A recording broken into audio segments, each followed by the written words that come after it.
Hey everyone, Factual Scaler here, and today we're gonna be debunking a new video. And today we're gonna be debunking this video by Favine. Let's get into it. The Doomslayer is stronger than your favorite overpowered fictional character. In fact, he is stronger than any character ever.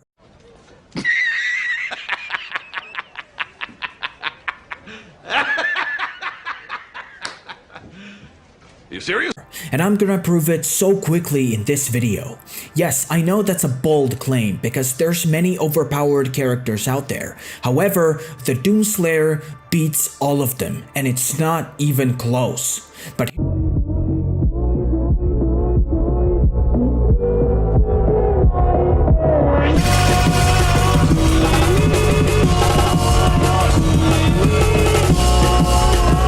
feels that death itself might not be enough to stop him. After the Slayer's death, we play in the level Harbor of Souls, where the true secret of the Slayer's power is finally revealed. By all means, once the Slayer's soul has been sent to the Harbor of Souls, he should not be in control of it. That's how the Doom's universe works. And yet, he is. And we see that right away. This is the Slayer's true power. Even if he dies, his soul cannot be separated from his will. In other words, he remains perfectly in control of his soul, and that's why he is able to climb out of the Harbor of Souls and be resurrected. I think many people saw this and just kind of thought that it's a cool piece of world building, right? And that it shouldn't exactly be taken literally. But it should, and the clue is right there in the level itself. Everywhere throughout the level we can see the different souls, and all of them seem to be completely mindless, unable to use their will to move. They're just patiently waiting to be processed through the harbor, because their will has been severed from their soul. The Slayer is the only one that is able to move and act, just like he always does. And when you see this, suddenly the fact that the demons are so scared of him makes perfect sense. Of course they're going to be scared of him. The Slayer simply defies all rules of their universe. Even if they bring him down, it's just a matter of time before he climbs out of afterlife itself and resurrects in a new body. But that's not all, because when he comes back, he is exponentially stronger than before because of his Argent Absorption ability we mentioned earlier. Imagine the look on the demons' faces when they see this. Of course they're going to give him a nickname, the Beast, and of course that their strategy of dealing with the Slayer eventually just starts revolving around sealing him away, because killing him just makes him come back stronger and more pissed off. Now, we don't know exactly why the Slayer is able to stay in control of his soul even if he dies, why his will never gets separated from the soul. However, I'm sure that this too will be revealed in a future Doom game, or possibly, maybe even the upcoming Revelations DLC. And once you realize all of this, it becomes clear why most, if not all, overpowered fictional characters would stand no chance against him. Even if the Slayer loses, for him, that's just round one. Because if we follow the logic of fictional universes, the Slayer's soul would go to the Harbor of Souls in the Doom universe if he lost, and we know exactly what happens then. However, it also matters which version of the Doomslayer we're talking about here. The Slayer in Doom the Dark Ages is incredibly strong, don't get me wrong, but the Slayer from Doom Eternal is much stronger. And that's all thanks to his power absorption ability. By the time the events of Doom Eternal rolled around in the Doom universe, the Slayer has already defeated an insane amount of demons and just absorbed all of their power. So, if we're talking about the Slayer from Eternal, I think that even just the raw power, speed, and durability alone would be enough to defeat most fictional characters, without the help of the resurrection ability. I would also like to quickly point out how great it is that the gameplay of Doom games is really trying to connect with Doom's lore. That's it? Guys, I just felt like I wasted 11 minutes of my life because I was expecting this big reveal on a very overpowered trait that this dude just took it to the max, and just to find out it's just soul manipulation resistance and strong will and stuff like that. And it's like, bro, what?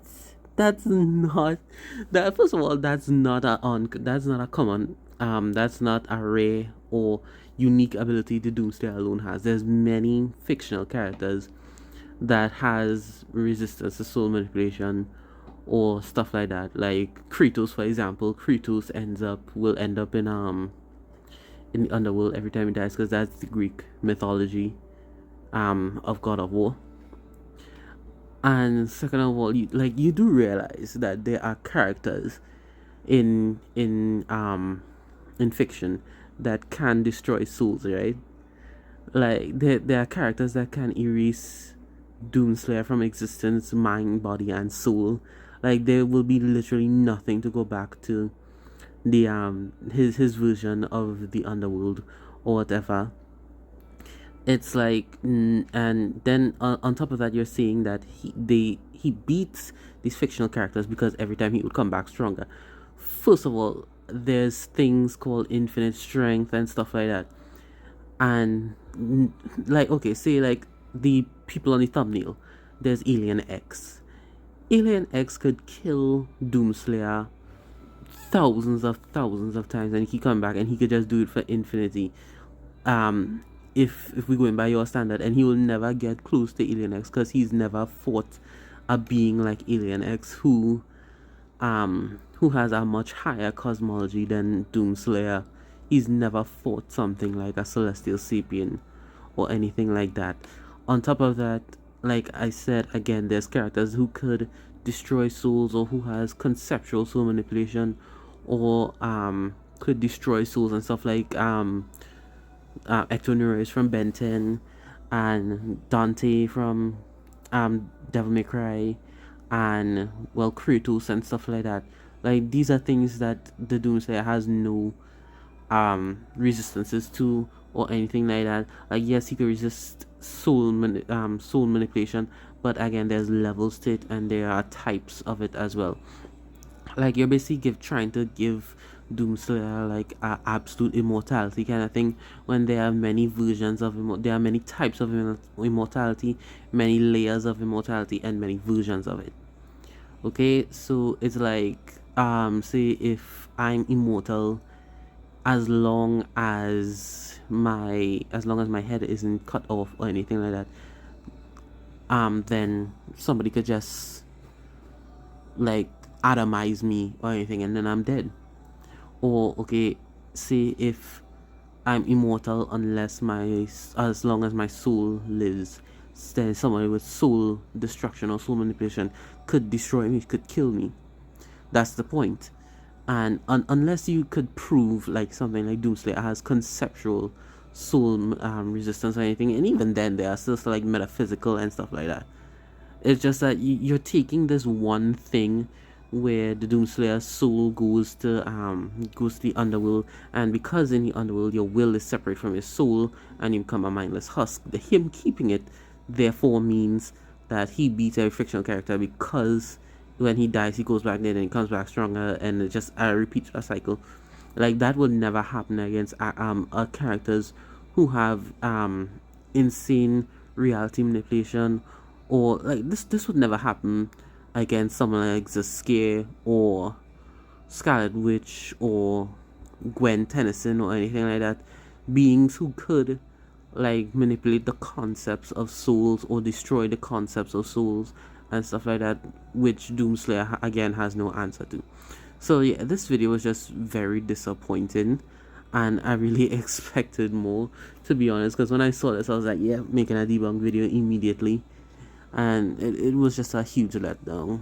Well, anyway guys, hope you enjoyed. Be safe out there, and goodbye.